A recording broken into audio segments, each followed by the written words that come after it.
बच्चों अभी मैंने आपको पूरे सरलार्थ समझा दिए हैं। एक बार से मैं पूरे सरलार्थ की हिंदी कर देती हूँ ताकि आपको अच्छे से समझ में आ जाए। गुणवान व्यक्ति में गुण गुणों में बदल जाते हैं और वही गुण एक निर्गुण व्यक्ति में दोष में बदल जाते हैं।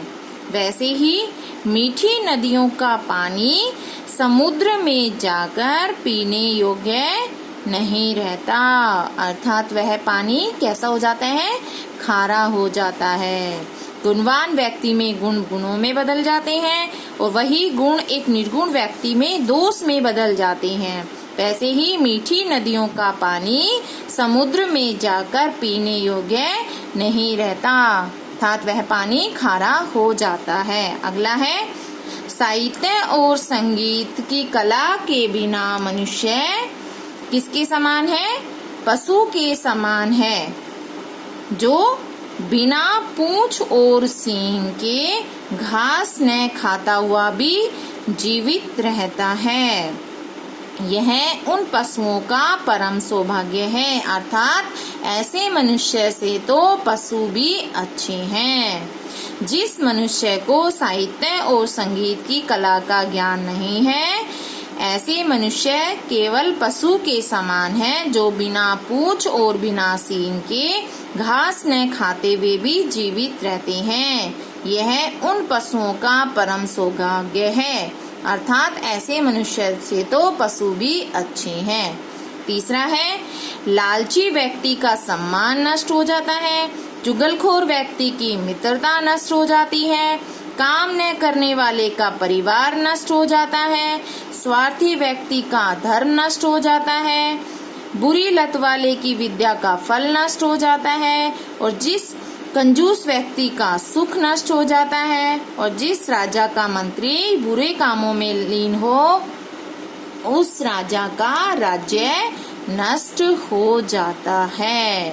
एक बार दोबारा से देखो, लालची व्यक्ति का सम्मान नष्ट हो जाता है, चुगलखोर व्यक्ति की मित्रता नष्ट हो जाती है, काम न करने वाले का परिवार नष्ट हो जाता है, स्वार्थी व्यक्ति का धर्म नष्ट हो जाता है, बुरी लत वाले की विद्या का फल नष्ट हो जाता है, कंजूस व्यक्ति का सुख नष्ट हो जाता है, और जिस राज्य का मंत्री बुरे कामों में लगा हो, उस राजा का राज्य नष्ट हो जाता है।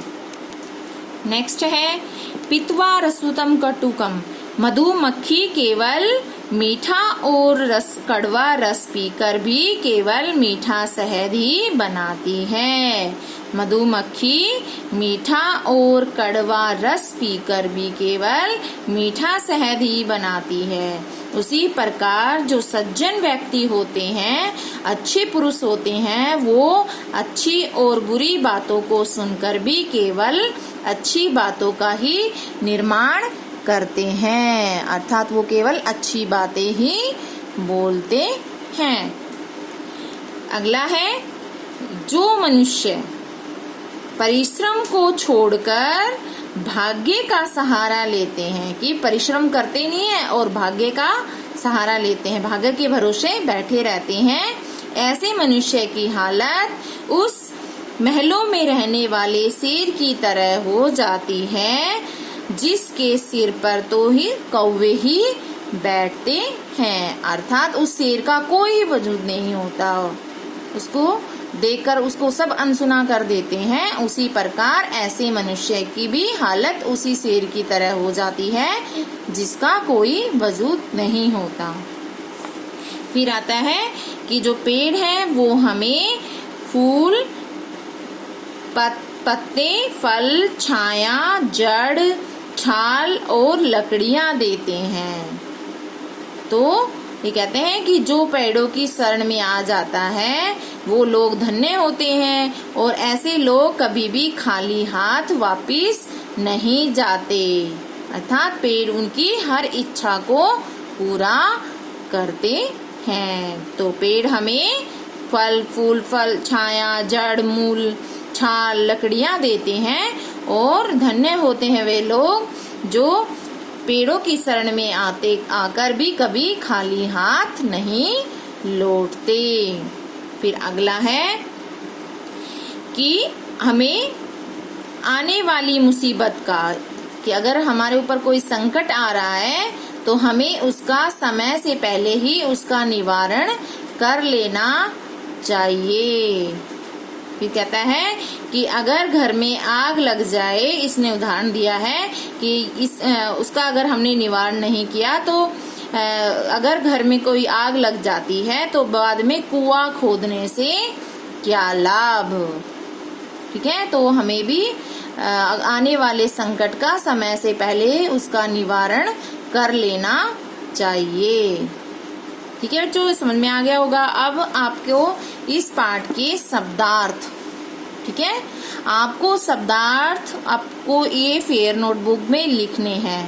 ठीक है, तो यहाँ पे जैसे गुणगेशु का अर्थ होता है गुणियों में, गुणगेशु गुणियों में, गुणी लोग।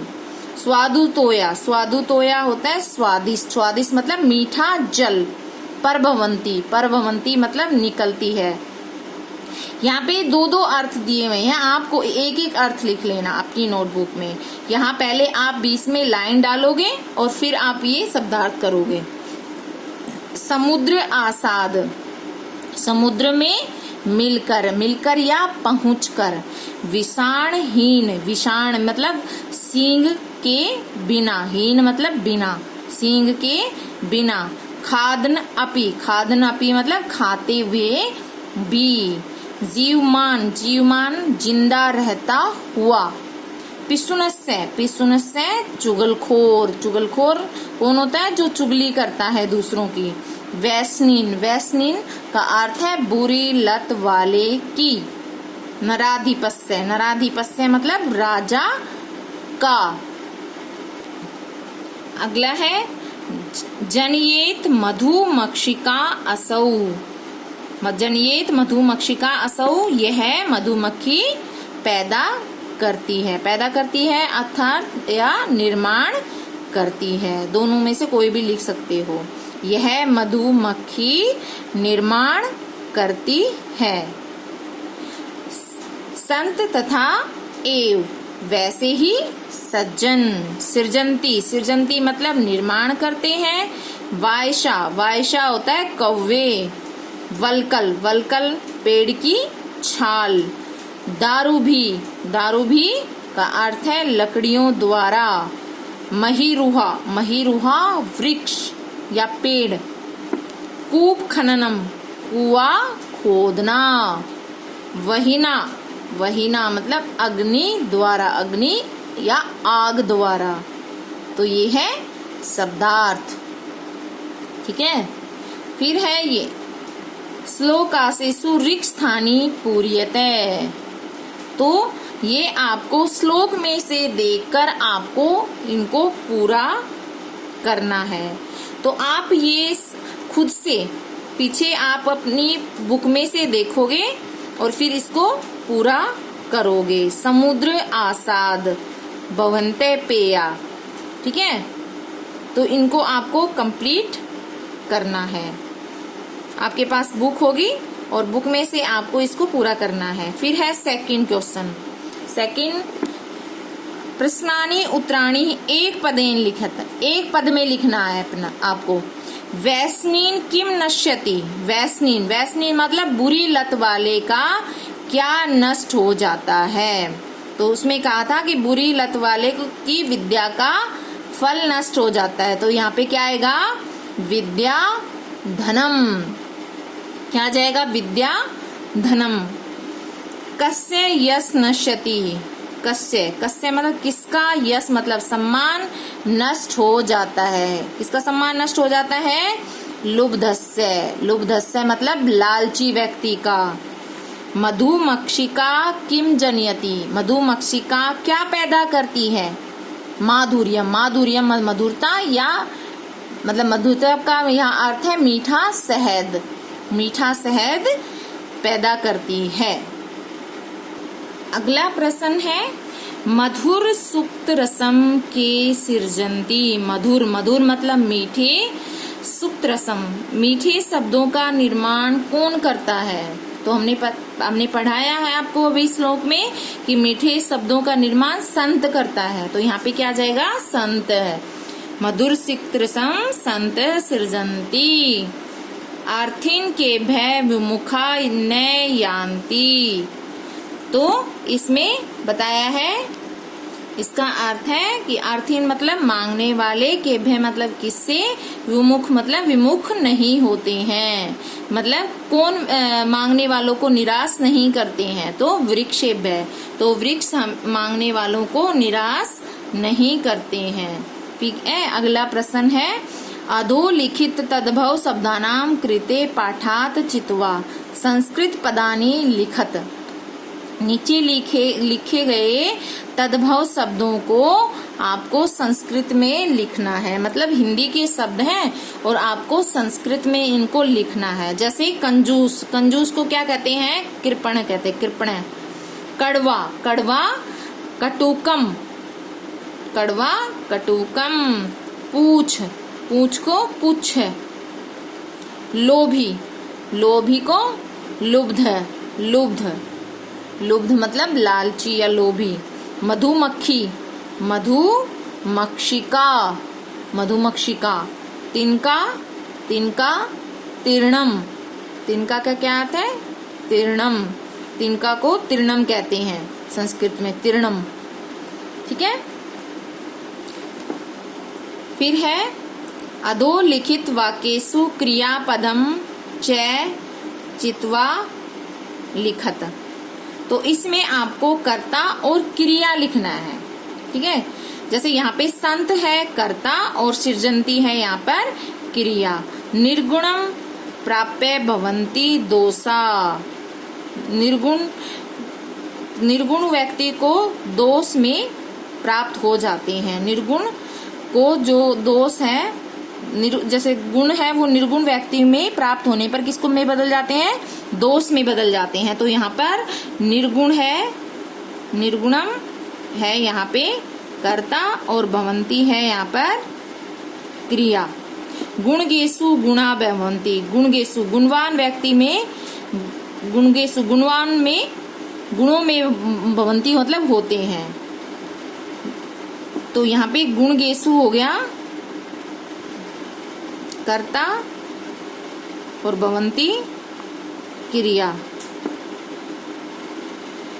गुणगेसु गुणियों में गुण होते हैं। मधुमक्षिका माधुर्यम जनियेत, जनियेत मधुमक्षिका माधुर्यम, माधुर्य मतलब मीठापन, जनियेत मतलब पैदा करती है, मिठास पैदा करती है। तो यहाँ पे मधुमक्षिका, मधुमक्षिका कर्ता और जनियेत यहाँ पे क्रिया। पिशुनस्य मैत्रीम यस नाश्यति, चुगलखोर व्यक्ति की मित्रता और यस सम्मान नाश्यति, और सम्मान नष्ट हो जाता है। तो यहाँ पे पिशुनस्य हो गया कर्ता और नाश्यति हो गया यहाँ पर क्रिया। ठीक है, नद्र समुद्र आसात अपेया भवन्ति, नदियां समुद्र में जाकर पीने योग्य नहीं होती। तो नद्य कर्ता और भवन्ति यहाँ पर क्रिया।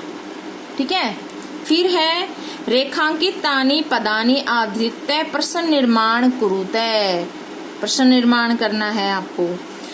गुणा गुणगेसु गुणा भवन्ति, जैसे यहाँ पे हम क्या कर रहे थे इधर, जैसे यहाँ पे हमने क्वेश्चन थे, क्वेश्चन के हमें आंसर देने हैं, यहाँ पे आंसर दिए हुए हैं, आपको क्वेश्चन बनाने हैं, प्रश्न बनाने हैं। तो कैसे बनाओगे, देखो गुणा गुणगेसु गुणा भवन्ति, गुणवान व्यक्ति में गुण गुणों में बदल जाते हैं, गुण गुणवान व्यक्ति में गुणों में बदल जाते हैं। तो किसमें, तो कै कौ के गुणगेसु गुणा भवन्ति, क्या गुणों में बदल जाते हैं। तो यहाँ पे कै कौ के बहुवचन में लग जाएगा।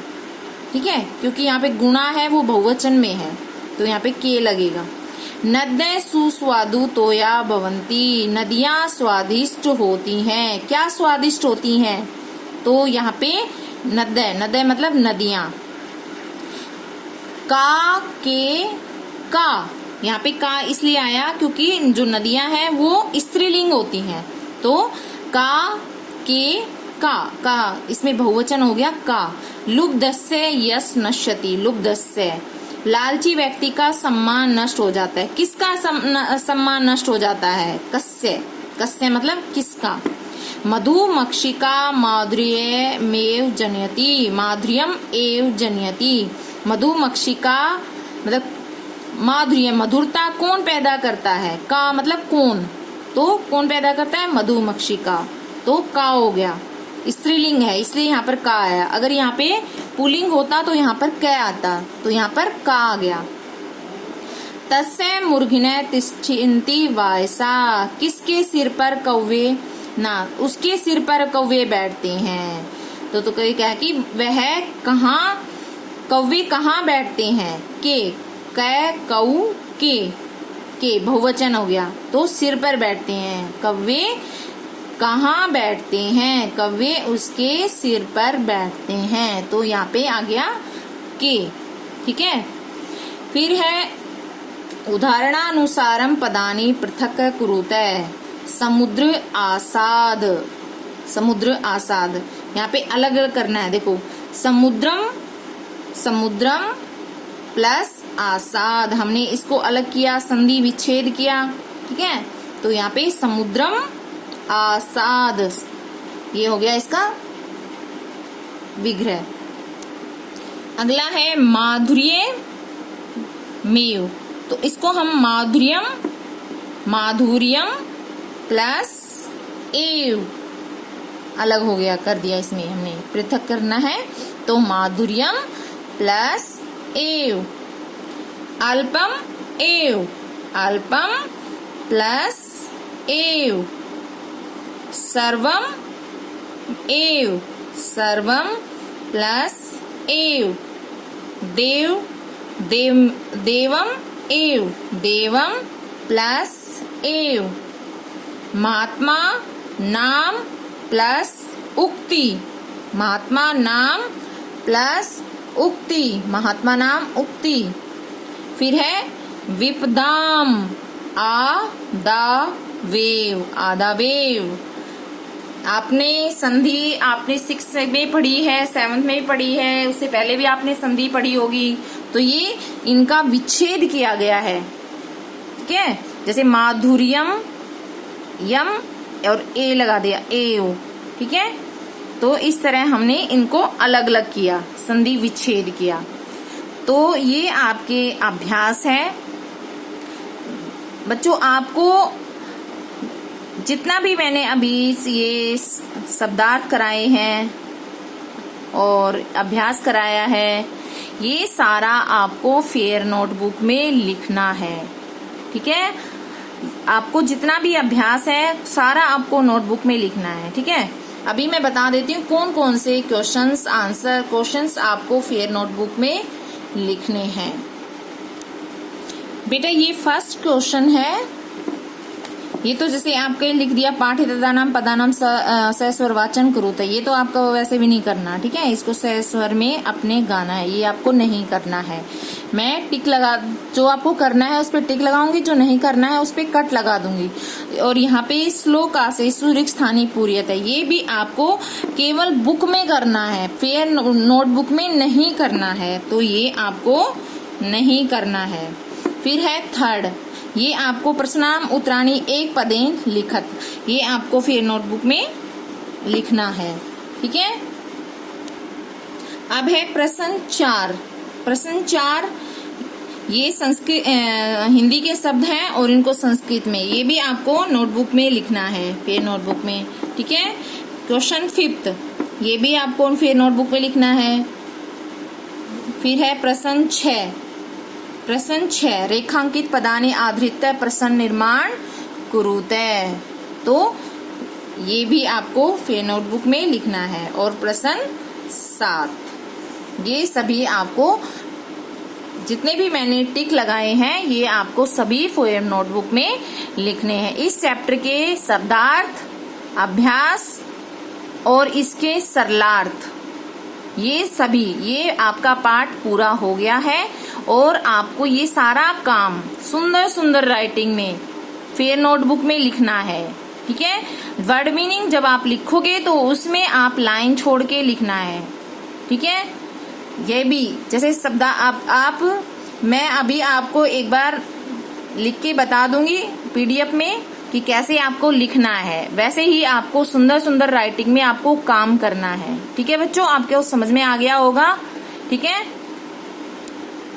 और ये बच्चों आपके इस पाठ के सरलार्थ हैं। वैसे मैं आपको एक बार वैसे दिखा रही हूँ क्योंकि मैं इसका पीडीएफ आपके पास भेज दूंगी, तो ऐसे ही आपको लिखना है। एक बार आप देख लीजिए, ठीक है बच्चों। तो ऐसे ही आपको सुंदर सुंदर राइटिंग में आपको ये काम पूरा करना है। एक बार मैं आपको दिखा रही हूँ, ठीक है। ये आपका तीसरा सरलार्थ है लुब्धस्य वाला, और ये चौथा, इसमें ये चौथा सरलार्थ दिया गया है, ठीक है। और यहाँ पे है ये फोर्थ सरलार्थ, ठीक है बच्चों। तो ये आपको जैसे मैंने लिखा है ऐसे ही आपको प्रसंग सहित आपको पूरे करने हैं इनको। ये यहाँ पे 6 प्रसंग और अर्थ दिया गया है, और ये 7 सरलार्थ है, ठीक है। इसका प्रसंग और अर्थ